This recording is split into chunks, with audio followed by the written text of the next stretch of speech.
चलिए आज हम पढ़ेंगे एजुकेशन। एजुकेशन क्या होता है? अब देखिए, पहले जानते हैं। देखिएगा, फिर मैं कह रहा हूँ, आप एक वीडियो से अंत तक वीडियो देखिएगा। उसका रिस्पांस कुछ और होगा, रैंडम देखेंगे तो कोई फ़ायदा नहीं। आप इससे अच्छा मत देखिए, अगर देखना है तो पूरा देखिए।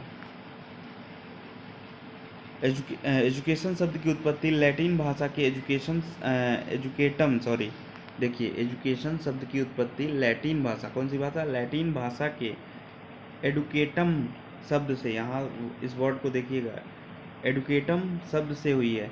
ई का अर्थ होता है अंदर से, और ड्यूको का अर्थ होता है बाहर निकलना। ठीक है, ई का अर्थ होता है अंदर से और ड्यूको का अर्थ होता है बाहर निकलना।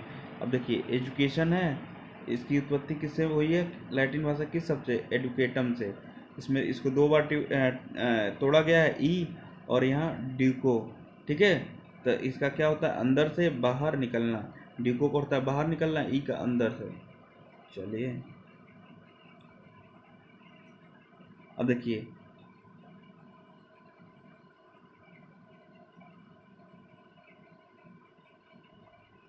अर्थात शिक्षा का अर्थ होता है बालक की अंतर्निहित योग्यताओं को बाहर निकाल कर उसके व्यवहार में परिवर्तन करना। मतलब शिक्षा का अर्थ होता है बालक की अंतर्निहित योग्यता, जो हमारे अंदर योग्यता है उसको बाहर निकाल कर, ठीक है, और उसको क्या करें? उसको बाहर निकाल कर उसमें परिवर्तन, जो उसके व्यवहार में परिवर्तन होता है उसका क्या करें? अध्ययन किया जाए। तो क्या हो जाएगा? शिक्षा का अर्थ होता है बालक के अंतर्निहित एकताओं को बाहर निकाल कर उसके व्यवहार में परिवर्तन करना है, उसका व्यवहार चेंज कर दें। अब देखिए, एजुकेशन शब्द की उत्पत्ति लैटिन भाषा के दो अन्य शब्दों से मानी जाती है। देखिए, पहला क्या है? एडुकेयर, ठीक है, एक है एडुसियर। एडुकेयर का मतलब पालन पोषण करना होता है। क्या होता है? पालन पोषण करना होता है। और जो एडुसियर का होता है आगे बढ़ना, अर्थात मानव विज्ञान का अध्ययन कर उसमें परिवर्तन या परिमार्जन करना ही शिक्षा मनोविज्ञान है। क्या? मानव विज्ञान का अध्ययन कर उसमें परिवर्तन या परिमार्जन, ठीक है, करना ही शिक्षा मनोविज्ञान। परिमार्जन का भी वही होता है, परिवर्तन ही होता है। ठीक है, चलिए आगे देखते हैं।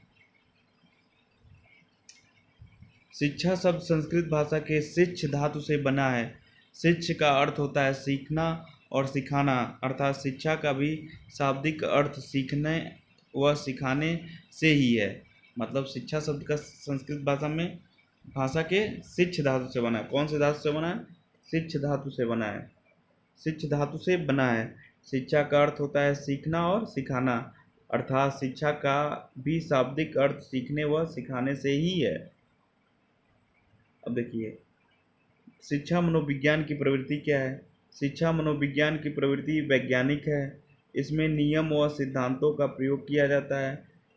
किसी भी वैज्ञानिक पद्धति में हम उसका अध्ययन करते हैं और उसका निरीक्षण किया जाता है।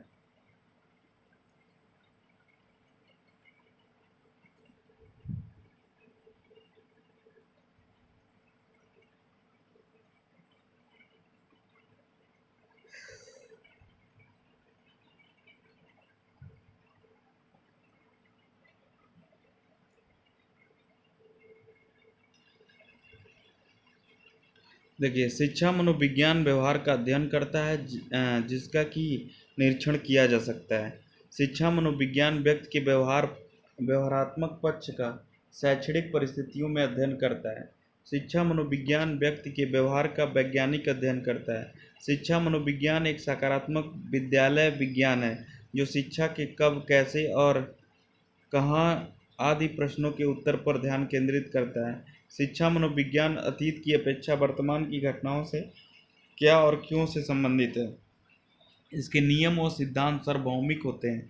इसके द्वारा भविष्यवाणी की जाती है। ठीक है, कि आगे क्या करना है। शिक्षक के लिए शिक्षा मनोविज्ञान की उपयोगिता क्या है? स्वयं को पहचानने में सहायक। शिक्षक के लिए शिक्षा मनोविज्ञान की उपयोगिता है। तो मान लीजिए शिक्षक क्या होगा? सबसे पहले अपने आप को पहचानने में सहायक होता है। उस मतलब हम क्या हैं, मान लीजिए हम ही शिक्षक हैं, पहले अपने आप को क्या करेंगे? पहचानने में सहायक होगा क्या? शिक्षा मनोविज्ञान। ठीक है, बालक को पहचानने में सहायक होगा। शिक्षक के लिए क्या होगा? बालक को पहचानने में, अपने आप को पहचानने में, दोनों में क्या होगा? सहायक होगा। शिक्षा की दृष्टिकोण से अनंत व व्यापक मानने में सहायक। शिक्षा के दृष्टिकोण को उन्नत व व्यापक बनाने में सहायक, मतलब अगर शिक्षा की दृष्टिकोण को उन्नत और व्यापक नहीं बनाएंगे, बनाने के लिए ही क्या करते हैं, शिक्षा मनोविज्ञान का हम उपयोग करते हैं।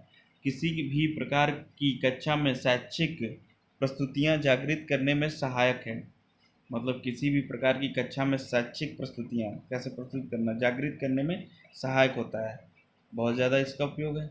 बालकों के प्रति प्रेम, सहानुभूति व समदृशीय भाव अपनाने में सहायक है। बालकों के चहुमुखी विकास के लिए उचित शिक्षण विधियां अपनाने में सहायक है। बालकों को अभिप्रेरित करते हुए उसमें रुचि जागृत करना और मूल्यांकन की नई नई विधियों का प्रयोग करना, यह सब किस में आएगा, ये शिक्षा मनोविज्ञान में आएगा। चलिए यहाँ हमारा यही समाप्त होता है ये लेक्चर।